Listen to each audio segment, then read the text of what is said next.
there, everybody, and welcome to this first episode of Good Orderly Direction, Practical Tools of the Bible.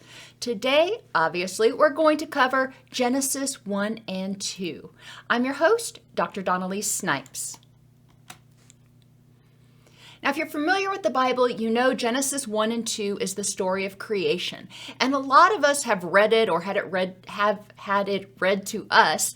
And, it was a nice story. But we really didn't stop to think about all of the themes that are woven throughout Genesis 1 and 2. So if you're not familiar, in Genesis 1 and 2, God created heavens and earth, night and day, land and water, sun and stars, the animals in pairs, humans, so they could multiply and become self-sustaining. On the seventh day, he rested and appreciated the beauty and majesty of his work. So that sounds like a great story, but what are the themes? One of the first themes is awe, wonder, and humility.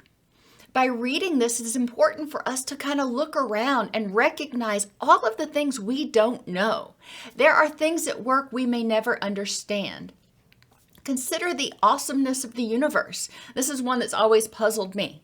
Look up. The Earth is just a speck within a galaxy. The galaxy is a container that holds all of the planets. And then you have the multiverse that holds different universes. But then what holds the multiverse? So we tend to think of things being within a container, but where does that container stop? What is holding the universe or the multiverse? Another way to really recognize all of the majesty of nature and the universe is to look at a seed. How small is it? How did it manage to organize from atoms to form a plant? And I know it's sort of cliche to use the mustard seed, but mustard seeds are very, very small little pebble-like seeds. And they grow into this huge plant. And I grow mustards a lot. I love mustards. But it always amazes me, year after year. I plant this little seed in the ground and I think to myself, how in the world is this going to become this big plant? And somewhere in the back of my mind, I almost don't believe it's going to become a big plant like that, even though I've been gardening for 20 years. And when it does, it's always just so amazing to me how those things can organize and suddenly create this huge, yummy plant. How humbling is it to look around and notice all of the things we often take for granted? So think today, maybe this week, how does recognizing the mystery of everything in the world, even if you are a super smart scientist, you recognize there are things we still don't know and we still don't understand. Just recently, they discovered one of the most well-preserved dinosaur embryos in an egg. I think it was in China, but I don't remember where it was. But this was a new discovery. We are still making new discoveries. How awesome is it to recognize that as humans, clearly we didn't create everything because we don't even understand how everything works. Think about how two little cells can divide, like breaking apart balls of clay. We've all played with Play-Doh before, and you can make different balls or, maybe you did it with snow, whatever. Eventually, with cells, though, a master switch is flipped. So initially, they're undifferentiated cells or stem cells that they're sometimes called. But eventually, a master switch is flipped, and some cells know they're going to become lungs, and some cells know they're going to become livers or spleens or whatever else. But that is really amazing to me. How do they know when to flip the switch, and how do they know what to become? I know there are scientific explanations for this. So if you're a scientist, I know that as we understand DNA sequencing, we start to understand more about this. But how did the DNA get sequenced in the first place? Explore the world through a child's eyes. Ask how and why. Appreciate the world outside of yourself. Life, how does it form? The mustard seed or the sperm and the egg becoming a human. Electricity. How does that work? And yes, again, I know there's lots of scientific explanations, but isn't it fascinating how electricity works and travels through the lines? Or the telephone. How and the old-fashioned telephone where it was wired, or our new telephones that work on 5G or whatever, signals they work on.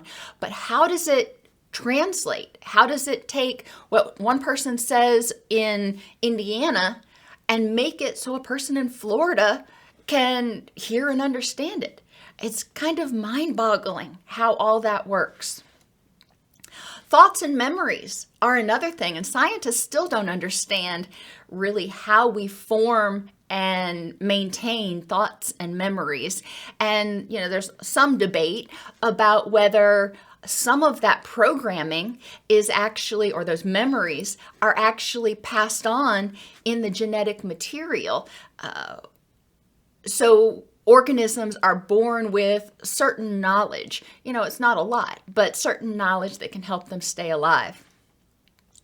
Thinking about this can help us recognize that in this universe, we can't control everything. And it is really hard. And I am one who likes to control most things. I really don't like feeling out of control. But it's important to step back and recognize that that's just a fact of life. There are things in life we cannot control, and there are forces at work that we may not understand that may alter the outcome of something that we didn't expect. So this can help us radically accept life and the world as it is. It doesn't mean we have to sit with it and be unhappy. It means we radically accept, okay, well, this particular situation went this way. If I like it, great, I'll run with it. If I don't like it, what can I do to improve the next moment? Another huge theme in the story of creation is balance. We have to have rest to rebalance and be restored for the next day. Plants photosynthesize during the day when the sun's out, and at night they actually send the sugars down to their roots for storage, and they don't have it feeding the plant, if you will, throughout the dark hours. One of my veterinarians, we had a donkey that was overweight, and our veterinarian said you need to let her graze in the evening, late in the evening, because the grass actually has a lot less sugar in it late in the evening for that reason. And I thought, how cool is that? That the grass, the plants, even rest. And, maybe we could take a lesson from that. Our body also repairs and rebalances when we sleep. If you are sleep deprived for long enough, your immune system's going to start shutting down. Your neurotransmitters get out of balance. Your gut microbiome starts getting out of whack. It is really important to maintain your circadian rhythms, to maintain that balance.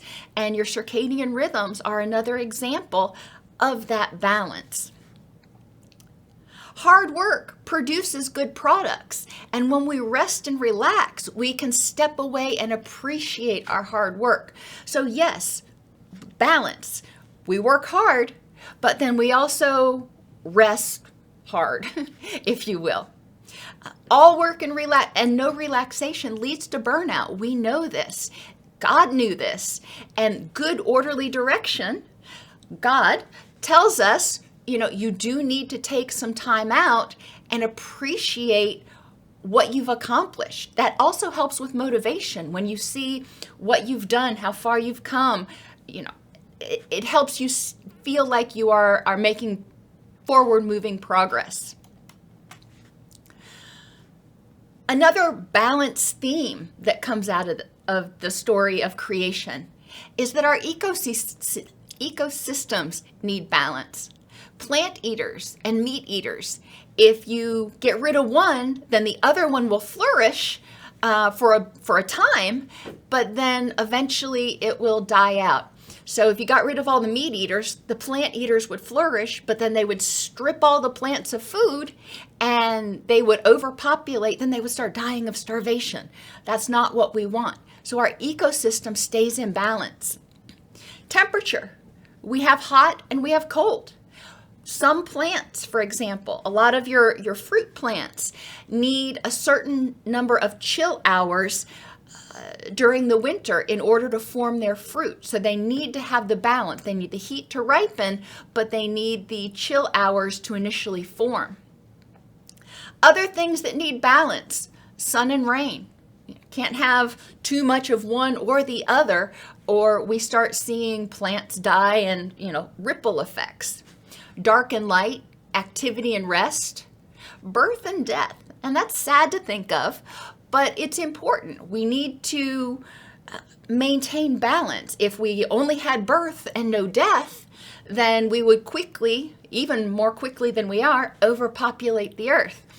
If we only had death and no birth, then we would quickly go extinct. So we need to have balance. Water and land. Different animals, different properties come from both. Forests and fields. Support and independence. Now this is one, if you're a parent, think about what your children need. Children need a certain amount of support, but then they also need encouragement to move forward and try to become independent, to try their new skills. If they fail, they've got a safe home base they can come back to, but that gives them the opportunity to grow and develop and differentiate. The nutrients you eat also need to be in balance. If you start taking mega doses of certain vitamins, it may actually inhibit your body's ability to access other vitamins or minerals. So everything needs to be in balance. Researchers often will tell you that the best way to get your nutrients is from whole foods, because that is already in, those nutrients are already in that perfect balance in that particular plant or meat source or whatever. Compassion and logic is another area where we need balance. My husband is very, very logical, and I tend to be very, very compassionate. And we balance each other out, because I can kind of go off the rails feeding, every cat in the city and, doing things that are compassionate that my heart calls me to do. But the logic part, also requires me to recognize that I have other responsibilities and other things to do. So we bring ourselves, or we bring each other kind of to a mid-ground. Details in the big picture are the same way. You need the dreamers who can see this big picture, who can envision the future. And then you need the detailed people to help you figure out, how do we get there? And structure and spontaneity. Many people really, really despise having too much structure. And that's okay. But you need a certain amount of structure in order to maintain your circadian rhythms, in order to get your basic activities of daily living done, etc. So there's a certain balance that's important when it comes to structure and spontaneity. Think of 5 other ways that balance or imbalance is evident in your life. And what can you do about it? If there are 5 other ways that balance is present in your life, how can you maintain that? If there's imbalance in your life, like maybe you work too much and you don't rest enough, or you spend too much and you don't save enough, whatever it is, how can you move more towards balance in that area? How does good orderly direction help us create great things and communities? Now, good orderly direction is knowing where we want to go, having a vision of who we want to be, where we want to go, what's important, and making choices that will use our energy to move us in that direction. Good orderly direction is what we're going to talk about in obviously this video, and future videos. How can the teachings of Scripture help us become more like the person we want to be? What would happen if the community or even your family set aside one day each week to rest and appreciate what they've created, where you can look as a group and say, wow, look at what we've done to make this community awesome. Or as a family, where you can appreciate each other's accomplishments and appreciate all the gifts and blessings that you have. Other principles that are in this story: prudence. Now, prudence is a combination of patience and wisdom. And this is the beginning where, in this story, God is showing prudence. He's showing that everything has a time and a place. He created the heavens and earth first. He didn't start by creating water. There's a sequential order to things. And he was patient in what he did, and he used wisdom. So we can learn from that. Respect is another thing that we can learn from creation. And God respected the fact that there needed to be balance. And meekness. And this is the one that really comes from awe and wonder, recognizing how small we are and how little we actually do have control over in this ginormous universe. It can help us, in some ways, let go or accept that some things are out of our control.